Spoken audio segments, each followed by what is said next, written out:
상상해보세요. 당신이 어느 날 회사 단체 메신저에 감정이 폭발해서 이렇게 씁니다. 우리 CEO는 도대체 뭘 생각하는 거야? 정책은 하루 만에 바꾸고 회의는 제멋대로고 심지어 답장도 안 해. 그냥 혼자 왕노릇하는 느낌이야. 그리고 다음날 그 메시지가 읽음 표시된 채 묘하게 사라집니다. 그 다음 주 회의실로 호출됩니다. 심장이 덜컥. 이제 끝났구나.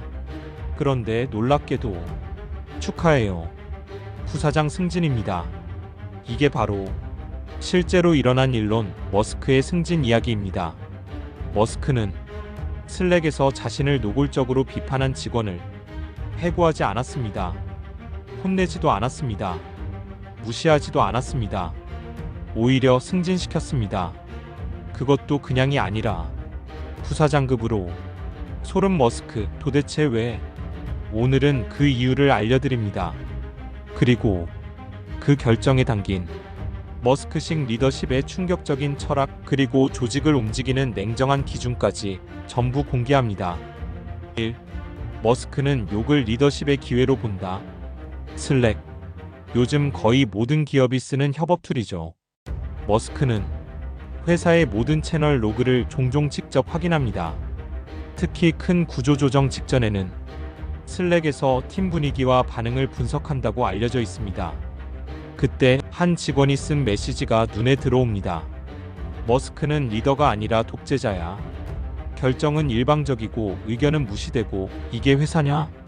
사실 이 정도면 대부분의 CEO는 즉시 해고를 고려합니다. 하지만 머스크는 메모장을 엽니다. 그 직원의 이름을 적습니다. 그리고 옆에 이렇게 씁니다. 슬랙에서 가장 직설적인 사람. 읽어볼 가치 있음. 그리고 그걸로 끝이 아니었습니다. 머스크는 그 직원의 업무 로그, 성과 리뷰, 팀 평판을 모두 확인합니다. 그리고 다시 적습니다. 모든 마감 준수. 야근 상위 1%. 솔직하고 직접적. 머스크는 그날 밤 그 사람의 이름에 체크 표시를 합니다. 그건 해고 리스트가 아니었습니다. 후보자 리스트였죠. 2. 욕보다 기록이 중요하다. 머스크의 판단 기준. 머스크는 이렇게 말합니다.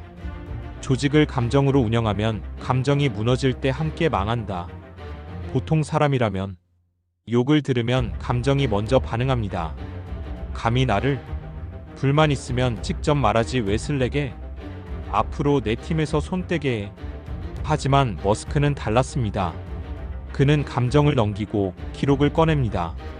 그 직원은 3년간 프로젝트 지연령, 가장 까다로운 팀과 협업 가능, 야근율 2위, 고객 피드백 최고점, 그리고 결정적으로 머스크가 가장 싫어하는 말은 안 했습니다. 그건 제 일은 아닌데요. 그건 우리 팀 영역이 아니에요. 책임은 위에서 져야죠. 오히려 그는 늘 제가 해보겠습니다로 마무리했습니다. 그랬기에 머스크는 감정을 무시했습니다. 실행력을 선택했습니다. 3. 그는 반대자의 리스크 대신 기여도를 본다. 머스크가 가장 싫어하는 부류는 예스맨입니다. 그는 말합니다. 모두가 고개를 끄덕일 때 가장 위험한 일이 벌어진다. 그렇기에 조직 내에서 가장 강한 반대자가 누구인지 항상 눈여겨봅니다. 그리고 그 반대자가 단순한 불만 세력이 아니라 행동하는 비판자일 때 머스크는 그를 위로 끌어올립니다. 실제로도 머스크는 그 직원이 회사와 자신을 비판한 메시지를 읽고 이렇게 말했습니다. 이건 그냥 불평이 아니라 고통에서 나온 조언이다. 머스크는 통증에 귀를 기울일 줄 아는 리더입니다. 4. 머스크는 한 번의 말보다 수년의 패턴을 본다. 그 직원의 슬랙 메시지는 분명 거칠었습니다. 머스크는 협업의 개념이 없다. 혼자서 다 한다고 착각하고 있다. 다들 불만이 많은데 말을 못할 뿐이다.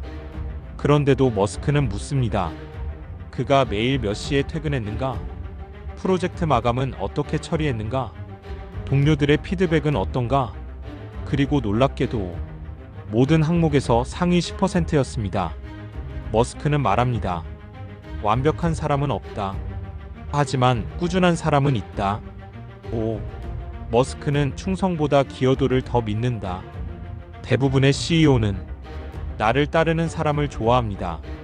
하지만 머스크는 나를 밀어내도 회사 방향으로 당기는 사람을 더 높이 봅니다. 그는 이렇게 말합니다. 충성은 조직을 지킬 수 있다. 하지만 변화를 만들진 못한다. 머스크는 그 직원을 통해 시스템을 교정할 수 있겠다고 판단합니다. 그리고 그에게 더 큰 권한을 줍니다. 6. 승진 통보. 그리고 머스크의 한마디. 그 직원은 머스크로부터 직접 10일 미팅 요청을 받습니다. 회의실. 그는 긴장한 채 들어갑니다. 그 앞에 앉은 머스크, 말없이 그를 쳐다보다 이렇게 말합니다. 슬랙 메시지 봤어. 심장이 멎는 줄 알았습니다. 하지만 다음 말이 더 충격이었습니다. 솔직하더군. 그런 사람이 위로 가야 조직이 제대로 작동하지. 그리고 그는 한 장의 서류를 내밉니다. 부사장 제안서. 그 자리에서 즉시 사인 요청이 들어옵니다. 7. 그는 머스크의 최측근이 된다. 몇 년 뒤 그 직원은 스페이스X와 테슬라를 넘나들며 여러 프로젝트를 총괄하게 됩니다. AI 부서 개편, 로보틱스 팀의 전략, 트위터 수익화 등 머스크의 주요 아이디어들이 그 사람의 조언을 거치며 현실화됩니다. 머스크는 말합니다. 그때 내가 감정으로 판단했다면 우린 지금 훨씬 약한 조직이었을 거다. 결론. 질문형 마무리. 지금 당신은 어떻게 리더십을 쓰고 있나요?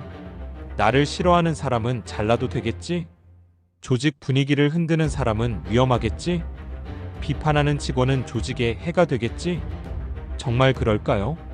머스크는 말합니다. 감정은 사라지고 실적은 기록된다. 리더는 좋아하는 사람을 쓰는 게 아니라 가치 있는 사람을 알아보는 능력입니다. 지금 당신은 감정을 기준으로 판단하고 있나요? 아니면 그 사람이 만들어낸 결과와 패턴을 보고 있나요? 다음 영상도 놓치지 마세요. 지금까지 더리치랩이었습니다.